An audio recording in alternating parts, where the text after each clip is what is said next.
بسم اللہ الرحمن الرحیم. ڈیئر لسنرز، السلام علیکم. چیپٹر نمبر 7 پاکستان کی نیشنل اور ریجنل لینگویجز سے متعلق ہے. آج ہم اس کا لاسٹ ٹاپک کشمیری لینگویج کو ڈسکس کریں گے. کشمیری لینگویج اپراکسیمیٹلی 750 سال پرانی زبان سمجھی جاتی ہے اور اس کے بولنے والوں کی تعداد 4.5 ملین کے قریب ہے. اس کے الفابیٹس 65 ہیں اور اس کے رسم الخط کا نام شاروا ہے. According to a modern research, Kashmiri language کا تعلق بھی انڈس ویلی سویلائزیشن کی باقی زبانوں کے ساتھ جا کر ملتا ہے. کشمیری لینگویج کے بارے میں بھی یہ خیال کیا جاتا ہے کہ یہ دراوڑی یا ہڑپائی زبان سے منسلک ہے. اس کے کئی فیمس ڈائلیکٹس ہیں جن میں مسلمان کی، ہند کی، گندورو اور گامی بہت زیادہ پاپولر ہیں. گندورو ڈائلیکٹس جو کہ کشمیری زبان کا سب سے بہترین ایکسنٹ سمجھا جاتا ہے، اسی زبان میں کشمیری علم و ادب موجود ہے. کشمیری ادب کو 5 ادوار میں تقسیم کیا گیا ہے. فرسٹ پیریڈ، جس میں فوک سانگز اور پوئٹری کو فروغ ملا. جیسا کہ ہم جانتے ہیں کہ تمام ریجنل لینگویجز کا آغاز فوک سٹوریز یا فوک پوئٹری سے ہوتا ہے. اسی طرح کشمیری زبان کی پرموشن بھی فوک سانگ اور پوئٹری ہی سے ہوئی. اس شاعری میں ہمیں کشمیری سوسائٹی کی اجتماعی سوچ اور احساسات کا اظہار ملتا ہے.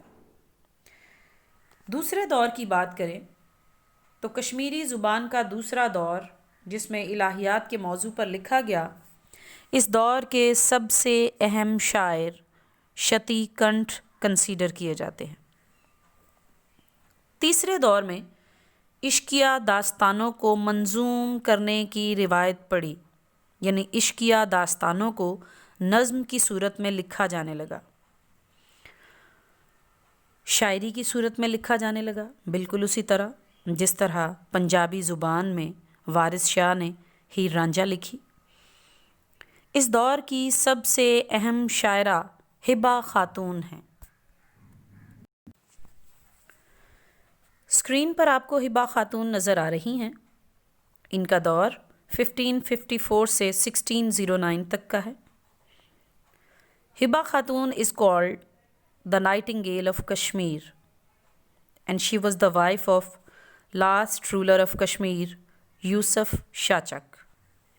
ہبہ خاتون کو کشمیری معاشرے میں بہت اہم مقام حاصل ہے.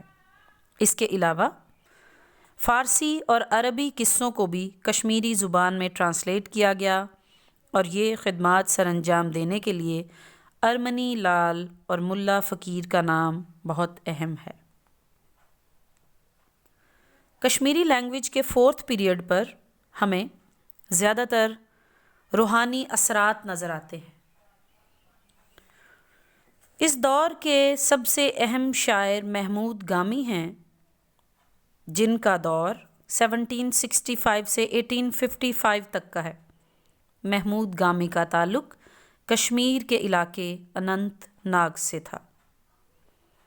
5واں دور جدید ادب کے زیر سایہ بلند ہونا شروع ہوا.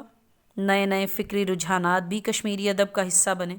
غلام احمد مہجور اس دور کے بہت اہم شخصیت سمجھی جاتی ہیں، جن کا دور 1887 سے 1952 تک کا ہے. کشمیری ادب میں نہ صرف مقامی طور پر بلکہ دوسری زبانوں کی بہت ساری چیزوں کو کشمیری لینگویج میں ٹرانسلیٹ کیا گیا، جس میں خاص طور پر ایرانی ادب شامل ہے.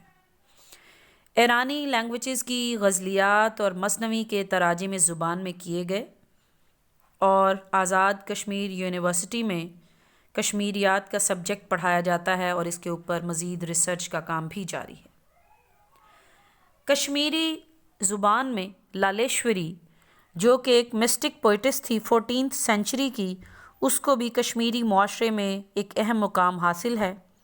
لالیشوری کا دور 1320 سے 1392 تک کا ہے۔ ڈیئر اسٹوڈنٹس، یہ چیپٹر نمبر 7 کا لاسٹ ٹاپک تھا، اور اب اس کے بعد ہم چیپٹر نمبر 7 کے MCQs سالو کریں گے، اور پھر ہم شارٹ کویسچن اس کے سالو کریں گے۔ اسکرین پر آپ کو چیپٹر نمبر 7 کی ایکسرسائز نظر آ رہی ہے، اور اس کا پہلا MCQ ہے 1647 میں شاہ جہاں نے آگرہ کی بجائے کس شہر کو دارالحکومت بنایا؟ And the right option is Delhi. Second one, Urdu غزل کا پہلا دیوان کس شاعر نے لکھا؟ سلطان محمد قلی قطب شاہ۔ پنجابی زبان کا سب سے معیاری لہجہ ہے ماجھی۔ کشمیری زبان کے تیسرے دور سے متعلق ادب کا اہم نام ہے ہبہ خاتون۔ شاعری کے مجموعے شاہ جو رسالو کے شاعر کا نام ہے شاہ عبداللطیف بھٹائی۔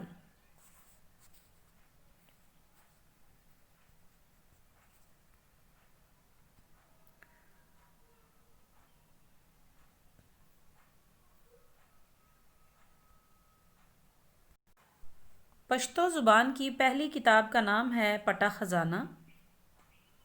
اردو ترکی زبان کا لفظ ہے جس کے معنی ہے لشکر۔ مسدس حالی تحریر کرنے والے شاعر کا نام ہے مولانا الطاف حسین حالی۔ قرآن مجید کا پہلا ترجمہ ہوا سندھی زبان میں۔ اور آخری MCQ ہے بلوچی زبان میں پہلا مجلہ شائع ہونے کا سن ہے 1960۔ Move forward to short question, جو میں آپ کو اس کے پارٹ 2 میں سینڈ کرتی ہوں۔